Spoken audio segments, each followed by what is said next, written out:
یہ جو حضور کی ہی حیات طیبہ کے دوران ایک بغاوت کی سی کیفیت عرب کے اندر پیدا ہو گئی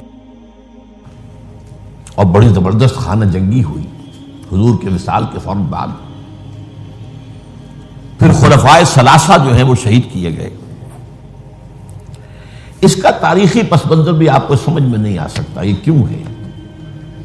یہ آئسولیٹڈ واقعات نہیں ہیں، یہ در حقیقت ایک بات سمجھ لیں گے تو سمجھ میں آ جائیں گے. وہ کیا ہے؟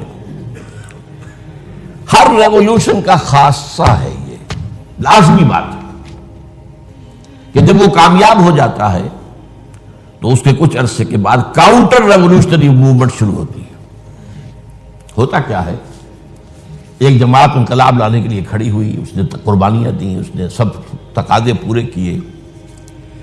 جو مخالفین تھے وہ مخالفت کرتے رہے، مقابلہ کرتے رہے، ریزسٹ کرتے رہے.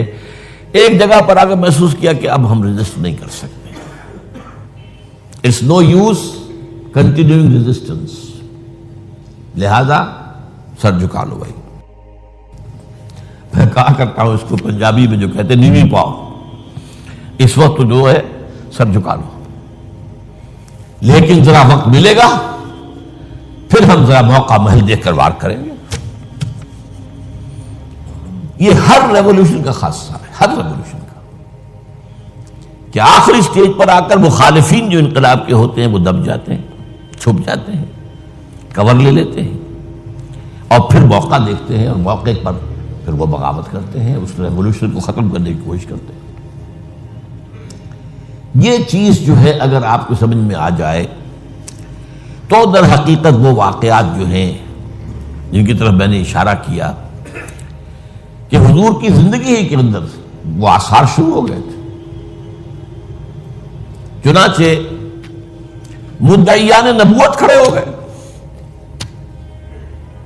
آپ کو معلوم ہے طلیحہ اسدی، مسیلمہ کذاب یمامہ کا، اسود عنسی، سجا ایک عورت، اپنے اپنے علاقوں میں ہم بھی نبی ہیں. انہوں نے سوچا یہ محمد کو اتنی بڑی کامیابی نبوت سے حاصل ہو گئی صلی اللہ علیہ وسلم، دعویٰ نبوت ہی تھا نا. آؤ نا ہم بھی سیر کریں کوہ طور کی، چلو دعویٰ کرو.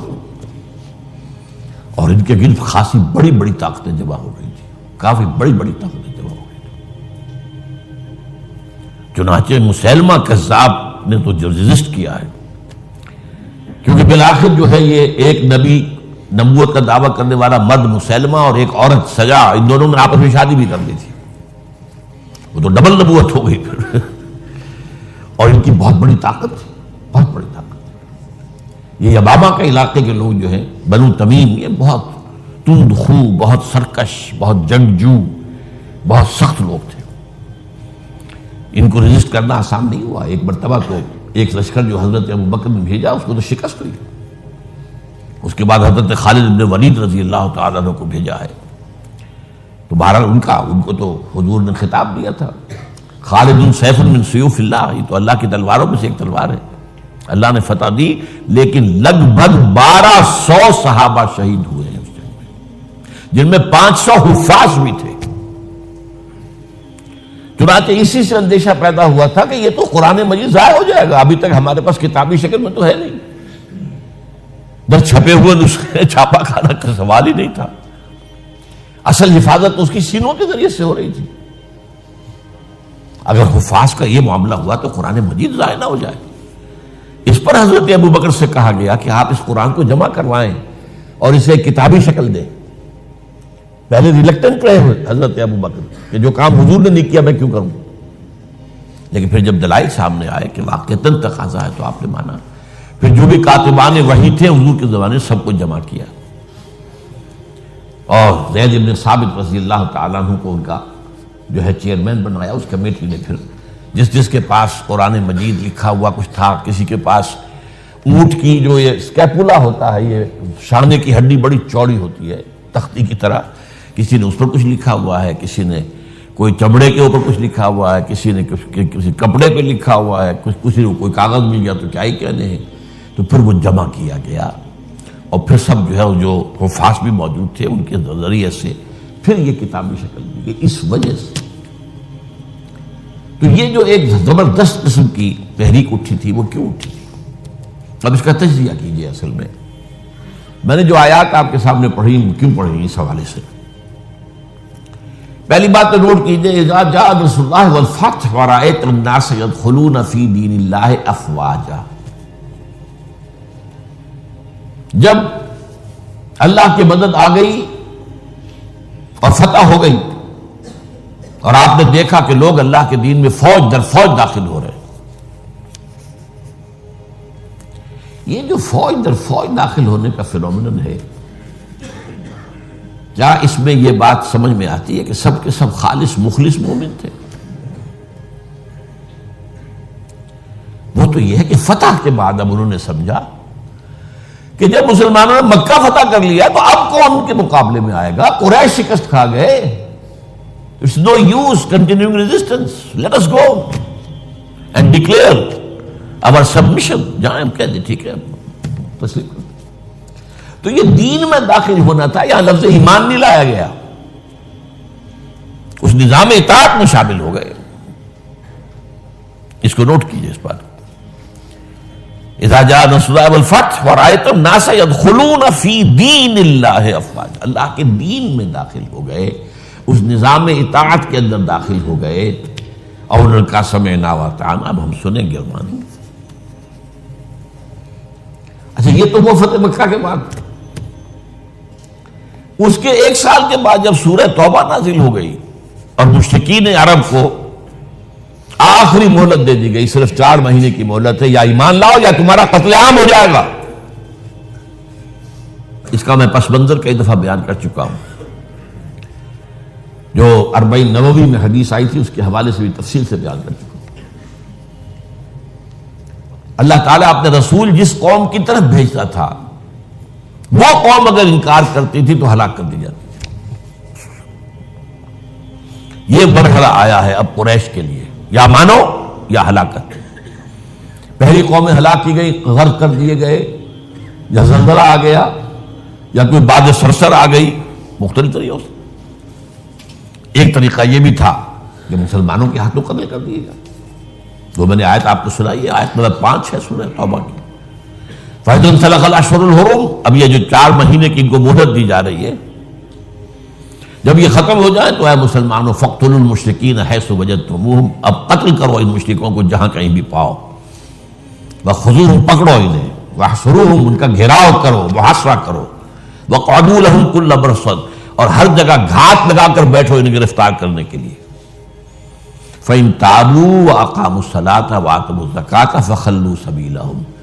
پھر وہ اگر توبہ کر لے، اپنے شرک سے باز آ جائیں اور پھر وہ نماز قائم کریں اور زکوٰۃ ادا کریں تو ان کا راستہ چھوڑ دو. ان اللہ غفور رحیم، اللہ غفور رحیم. اب اس کا تجزیہ کیجئے. جو لوگ اس تھریٹ کے تحت ایمان لائے ہیں ان میں تو ظاہر بات ہے غالب اکثریت ان کو ہوگی کہ جو دل سے ایمان نہیں لائے، تو جان بچانے کے لیے ایمان لائے. ایسے بھی لوگ تھے، تاریخ سے معلوم ہوتا ہے کہ جنہوں نے اس پریشر کے تحت ایمان اسلام قبول کرنے سے انکار کر دیا، وہ عرب چھوڑ کر چلے گئے.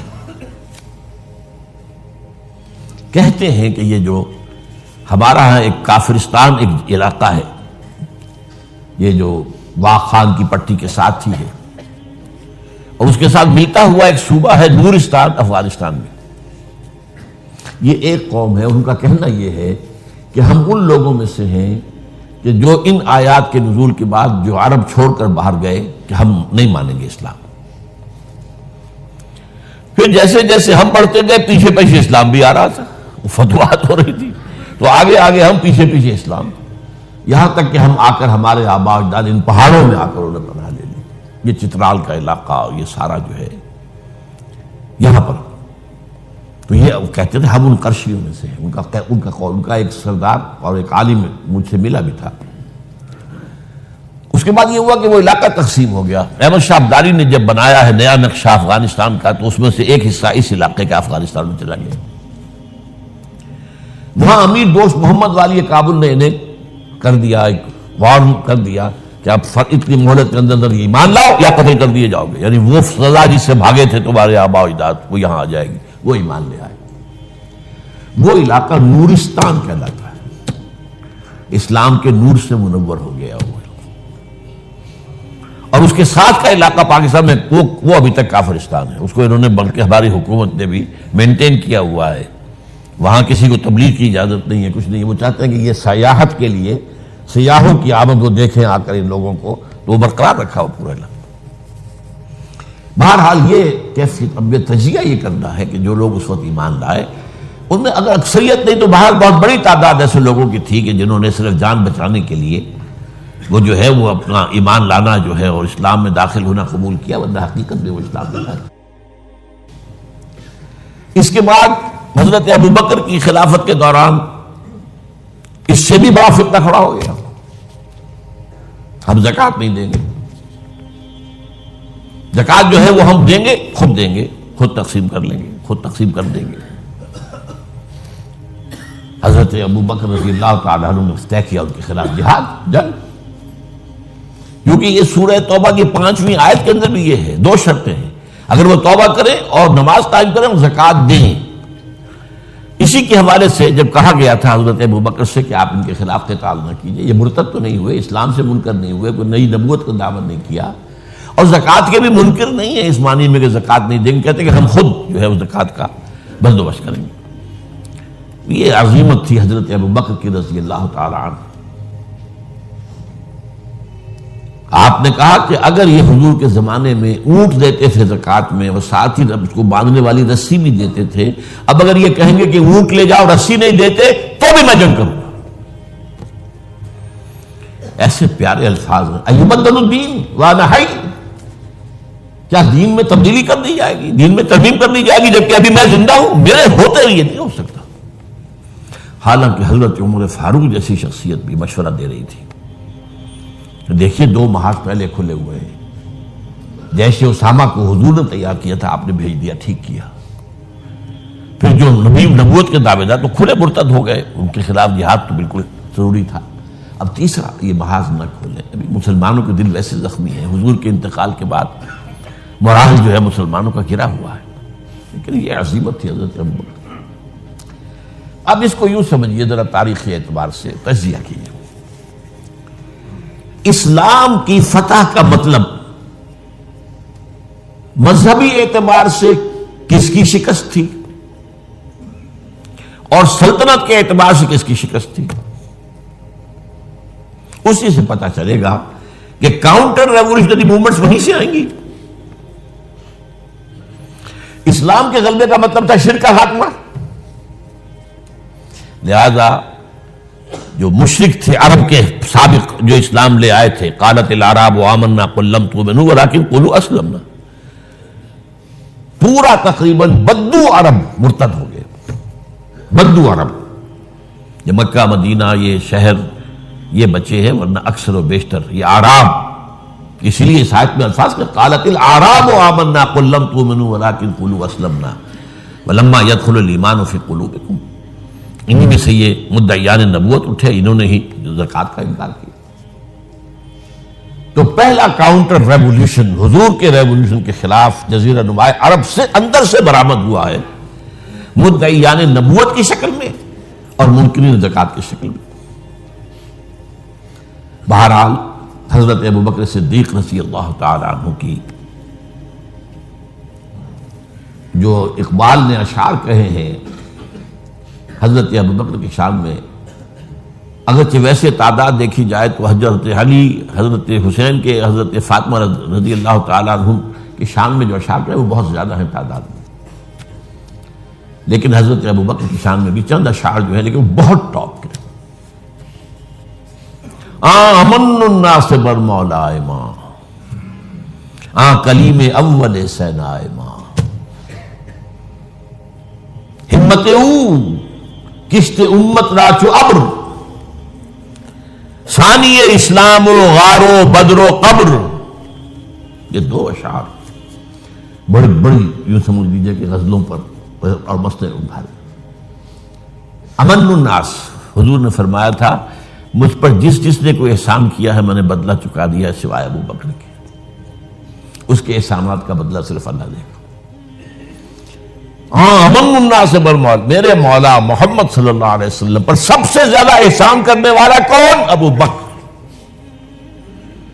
اور کلیم اول سینا ماں، جیسے صحرائے سینا پر، کوہ سینا پر حضرت کلیم اللہ سے ہم کلام ہوئے، تو نبوت محمدی کے پہاڑ پر سب سے پہلے ابو بکر آئے. کلیم اول سینا ماں. ہمت، یہ لفظ تھا جو میں چاہتا تھا لانا. ہمت، ان کے اندر جو ہمت تھی، جو ول پاور تھی، ہمت وہ کشت ملت رات جو ابر، وہ تو بالکل ایسے ہے کہ جیسے کسی کھیتی کے اوپر ابر کا پانی برسے تو کھیتی لہلا اٹھتی ہے. یہ کام کیا ہے ہمت ابو بکر نے رضی اللہ تعالی، عظیمت. اور پھر جو بات کہی ہے ثانی اسلام و غار و بدر و قبر، پورے دیوان اسے ایک مصرے کے اوپر جو ہے نثار کر دیے جائیں. اسلام میں بھی نمبر 2 حضور کے بعد پہلے کون؟ ابو بکر. غار میں نمبر 2، غار ثور میں حضور کے ساتھ کون؟ ابو بکر. بدر میں نمبر 2، جب وہ بنا دی گئی تھی جھونپڑی اور وہاں حضور سجدے کر رہے تھے دعائیں، کون کھڑا تھا پہرے پر تلوار لے کر؟ ابو بکر. قبر میں نمبر 2، حضور جہاں دفن ہوئے وہیں نمبر 2 پر دفن ہوئے حضرت ابو بکر. بہرحال یہ جو پہلا کاؤنٹر ریولیوشنری موومنٹ تھی جو عرب سے اٹھی ہے، حضرت ابو بکر کی ہمت و عظیمت نے اس کو کچل کر اور گویا کہ کنسولیڈیٹ کر دیا اثر نو ریولیوشن آف محمد صلی اللہ علیہ وسلم کو. وہ انقلاب پھر محکم ہو گیا، مستحکم ہو گیا. اور اب حضرت عمر کے حوالے ہو گئی بات. اچھا، مذاہب میں کس مذہب نے سب سے زیادہ زک اٹھائی اسلام سے؟ پہلے شرک، دوسرا یہودیت. عیسائیت سے تو مقابلہ ہوا ہی نہیں، کوئی جنگ نہیں ہوئی رہی عیسائیوں سے. غزوہ موتا ہوا لیکن وہ بھی آخری دنوں میں. اور میں کئی دفعہ بیان کر چکا ہوں کہ عیسائیوں کا طرز عمل مسلمانوں کے ساتھ بہت بہتر تھا. نجاشی نے پناہ دی تھی، ہرقل جو ہے تیار تھا اسلام لانے کے لیے. ہرقلیس چاہتا کیا تھا؟ جیسے سن 300 عیسوی میں قسطنطین جو ایمپرر تھا روم کا، وہ عیسائی ہو گیا اور پوری مملکت عیسائی ہو گئی، تو نظام انٹیکٹ رہا، ایمپرر تو کا تو قائم رہا. اگر صرف ایمپرر قبول کرتا پوری قوم نہ کرتی تو معاملہ فساد ہو جاتا. وہ یہ چاہتا تھا کہ اب میری پوری قوم میرے ساتھ جو اسلام لے آئے. وہ ایک لمبی بات ہے، اس وقت تفصیل میں نہیں جا سکتا. بہت پیاری حدیث ہے، بڑی طویل، تو اس کا مکالمہ ہے جو کہ اس نے ابو سفیان سے، اس وقت تک ایمان وہ نہیں لائے تھے. جب حضور کا خط پہنچا ہرقل کے پاس تو اس نے کہا کہیں کوئی عرب کے کوئی لوگ آئے ہوئے ہیں آس پاس، کوئی تاجر آیا کرتے تھے وہاں.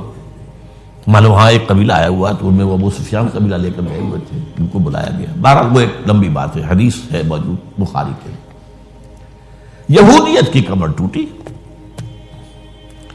3 ان کے قبیلے تھے بڑے زوردار، وہ مدینے سے نکالے گئے. ایک قبیلے کے تو تمام جوان مردوں کو قتل کیا گیا. پھر ان کے مضبوط قلعے تھے خیبر کے علاقے کے اندر، فدق اور یہ ان سب میں سے نکالا گیا. تو جو ایگریوڈ پارٹیز تھیں، تو ایک اعتبار سے شرک، مشرکین، ان کی طرف سے تو آ گیا رد عمل، کاؤنٹر ریولوشن، یہ حضرت ابو بکر کے دور ہی میں. لیکن میں یہودیوں کا ذکر اب بعد میں کروں گا. سلطنت کے اعتبار سے جس سلطنت کے چیتڑے اڑ گئے وہ سلطنت ایران تھی. حضرت عمر کے ہاتھوں تو ختم ہو گیا، نسیہ منسیہ. سلطنت روما، اس کی صرف ایک ٹانگ ٹوٹی تھی 3 میں سے. وہ 3 بر اعظموں پر پھیلی ہوئی سلطنت تھی Roman empire. Eastern Europe, northern Africa, western Asia. Western Asia میں شام اور ترکی کا علاقہ. شام لیا گیا اس سے، باقی تو اس کے پاس رہا. مشرقی یورپ بھی رہا، شمالی افریقہ بھی رہا، وہ رفتہ رفتہ بعد میں جو ہے گیا، لیکن یہ کہ اصل میں جو ہے پہلے مرحلے میں اس کی ایک ٹانگ ٹوٹی، ایک ایران کا خاتمہ ہو گیا۔ اور ایرانی بے انتہا نسل پرست، ان میں اپنی ریشیل سپیریورٹی کا بہت احساس ہے، نسلی برتری کا،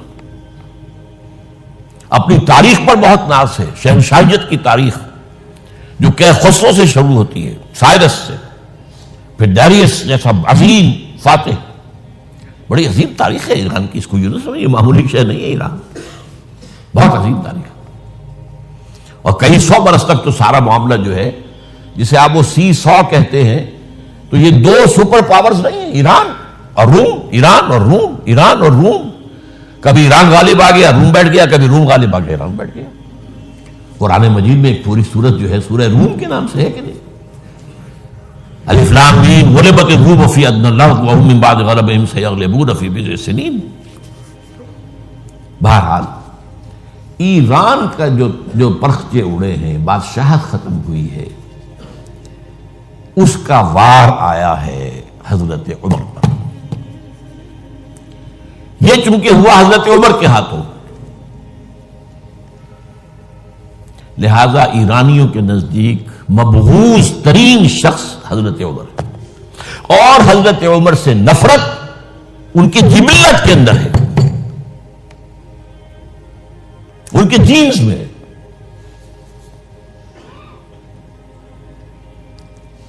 چنانچہ کس نے شہید کیا حضرت عمر کو؟ ابو لولو فیروز،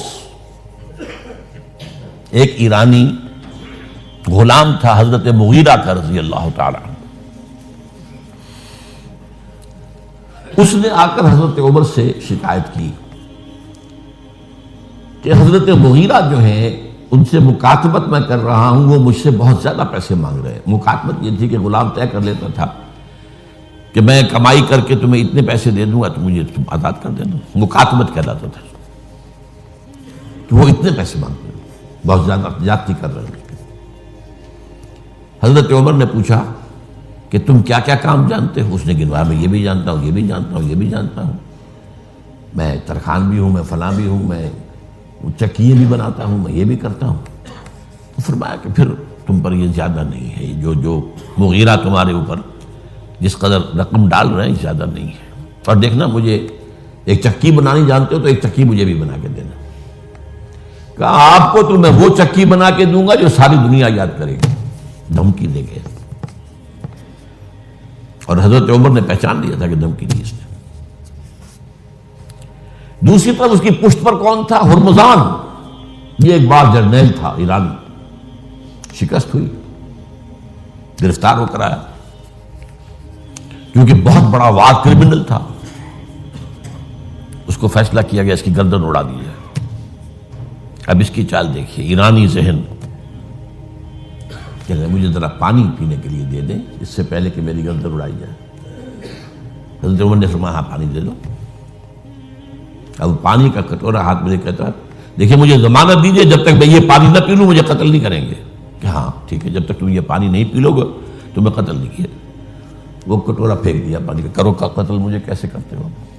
تو یہ پانی تو میں نے نہیں پیا، چھوڑنا پڑ گیا اس کو، زبان کی بات تھی۔ وہ تھا اس کی پشت پر ابو لولو فیروز، اور ابو لولو فیروز کے اب بھی اس کے جیسے ائمہ اہل بیت کے اہل تشیع جو ہیں وہ ان کے مقبروں کی صریخ بناتے ہیں، اس کے اوپر جالی ہیں، اس طرح اس کا ہے، اور حضرت ابو لولو فیروز کا حلقہ ہے، وہ قاتل عمر ہے رضی اللہ عنہ۔ تو سمجھ رہے اس بات کو؟ جو بھی اگریوڈ تھے وہیں سے کاؤنٹر اٹیک آنا تھا نا۔ اب آئیے یہود کی طرف۔ ظاہر بات ہے کہ جزیرہ نما عرب سے یہودیت کا خاتمہ ہو گیا۔ اس کے بعد مجھے اکثر اس معاملے میں یاد آ جایا کرتی ہے ایک پکچر کبھی کسی زمانے میں دیکھی تھی، ہیلن آف ٹرائے۔ وہ ٹرائے کا گھوڑا تو بہت سے لوگوں نے سنا ہوگا، کہانی ایسی ہے کہ ان کے تو اسپارٹا اور ٹرائے کے آپس میں جنگ تھی، اس میں وہ گھوڑا ایک بنا کر اس کے اندر چھپا کر فوجیوں کو وہ شہر کے اندر لے گئے تھے۔ اس جنگ میں ایک موقع پر جو ان کا سب سے بڑا یونانیوں کا جو سب سے بڑا سردار تھا، جو ان کا سب سے بہادر شمار ہوتا تھا، وہ قتل ہو گیا۔ تو ایک یونانی جو ہے دوسرا سردار کھڑا ہو کر کہتا ہے، so this is the end of Greek bravery but not of Greek treachery. یہ یونانیوں کی بہادری کا تو خاتمہ ہو گیا اس شخص کی موت کے ساتھ، یونانیوں کی عیاری تو ختم نہیں ہوئی نا۔ تب اس نے پھر یہ پہلے تو پسپائی کروا دی، سب کے سب چلے گئے۔ اب یہ ٹرائے والے دیکھ رہے جا رہی ہیں فوجیں چلی گئیں، جہازوں میں بیٹھ کے بھی روانہ ہو گئے۔ پھر کچھ عرصے کے بعد واپس آئے، خفیہ طور پر گھوڑا بنا کر لائے بہت بڑا، اس کے پیٹ میں اپنے فوجی بھرے۔ اب وہ جو ہے لوگوں نے دیکھا بعد میں ٹرائے کا گھوڑا ہے، اس کو لوگ اندر لے گئے، وہ خوشیاں منا رہے ہیں فتح کی۔ رات کو جب وہ شراب کے نشے میں دھت ہو چکے ہوئے تھے، وہ اس میں سے نکلے، پیٹ میں سے انہوں نے قتل کیا ہے۔ تو وہ ٹریچری ہے۔ تو یہودیوں کی بریوری تو ختم ہو گئی جبکہ خیبر فتح ہو گیا اور وہاں کے بڑے بڑے قلعے حضرت علی رضی اللہ تعالیٰ عنہ کے دستے مبارک سے، اور ان کا بہت بڑا مرحب، بہت بڑا سردار، بہت بڑا طاقتور، وہ قتل ہوا حضرت علی کے ہاتھ رضی اللہ تعالیٰ عنہ۔ But not the Jewish treachery. وہ ٹریچری اب شروع ہوتی ہے حضرت عثمان کے زمانے میں۔ عبداللہ ابن سبا ایک یہودی ہے یمن کا، وہ اسلام کا لبادہ اوڑھ کر اسلام میں آ گیا مدینے میں۔ یہاں اس نے اس معاشرے کا خوب تجزیہ کیا، یہاں کیا کیا چیزیں ہیں، کون کون سی فورسز ایٹ پلے ہیں، میں کس دختری رگ کو چھیڑ سکتا ہوں۔ میں نے محسوس کیا کہ بنو ہاشم اور بنو امیہ کی بڑی پرانی جو ہے چپقلش اور مسابقت، ایک طرح کا مقابلہ قریش کے ان دو بڑے گھرانوں کے اندر، یہ ان کی ہڈیوں کے اندر ہے، اس کو اٹھایا۔ اب عجیب بات اصل میں یہ ہے کہ خلیفہ اول نہ بنو امیہ میں سے تھے نہ بنو ہاشم میں سے، بنو ہاشم اور بنو امیہ کا معاملہ تھا۔ قریش تو سب ہے، جیسے وٹو بہت بڑا قبیلہ ہے، وہ مانے کے، لالے کے، شامد کے، یہ پھر ایک ایک شخص کے نام سے ہوتے، لالے کے کوئی لالا ان میں سے ہوگا، اس کے لالے والے ہو گئے، شامد کوئی شاہ محمد ہوگا، اس کے اولاد جو ہے وہ شامد کے ہو گئے۔ تو یہ مانے کے لالے کے، یہ سب کیا وٹو ہیں۔ تو قریش جو ہے ایک بڑا قبیلہ تھا، اس میں گھرانے یہ تھے، بنو امیہ، بنو ہاشم۔ حضرت ابو بکر نہ بنو ہاشم میں سے تھے نہ بنو امیہ میں سے تھے، بنو تیم میں سے تھے، چھوٹا سا قبیلہ تھا۔ حضرت عمر بھی نہ بنو ہاشم میں سے تھے نہ بنو امیہ میں سے تھے، بنو عدی میں سے تھے۔ اب یہ حضرت عثمان تھے کہ جو بنو امیہ میں سے تھے۔ یہاں سے اس نے اٹھائی بات اور ایسی ایسی باتیں شروع کی جو عوام جو ہیں، جو پورا رسوخ فی العلم حاصل نہیں ہوتا، وہ اس کے اندر بہہ جاتے ہیں۔ دیکھو یہ کیسے ہو سکتا ہے کہ ہمارے نبی جو ہیں وہ تو زمین میں دفن ہیں اور عیسیٰ جو ہے آسمان پر بیٹھے ہیں، اور عیسیٰ تو دوبارہ آئیں گے اور ہمارے نبی نہیں آئیں گے وہ بھی آئیں گے۔ اور ہر نبی کا ایک وصی ہوتا ہے، محمد کا وصی علی ہے، اسے ہونا چاہیے خلیفہ، وہ بنو ہاشم میں سے ہے۔ باقی جو بھی خلیفہ بنا ہے غاصب ہے، ابو بکر غاصب، عمر غاصب، اور اب جو ہے سب سے بڑا غاصب نہیں غصاب کہہ لیں اس کو، وہ تو بنو امیہ میں سے عثمان۔ ہاؤ کم، کیسے خلافت اس کی؟ اور اس نے اس تک بات بڑھائی ہے کہ حضرت علی تو خدا ہیں،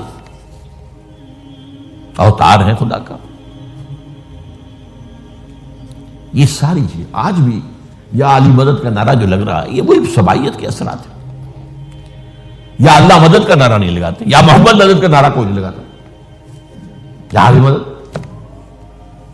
یہ ساری چیزیں جو ہے سمجھ لیں کہ حضرت علی رضی اللہ تعالیٰ عنہ کے بارے میں غالب بھی کہتا ہے مشغول حق ہوں بندگی بوتراب میں، بوتراب حضرت علی ان کی بندگی کرتے ہوئے میں اصل میں اللہ کی بندگی، میں ان کی بندگی کرتا ہوں گویا کہ اللہ کی کرتا ہوں۔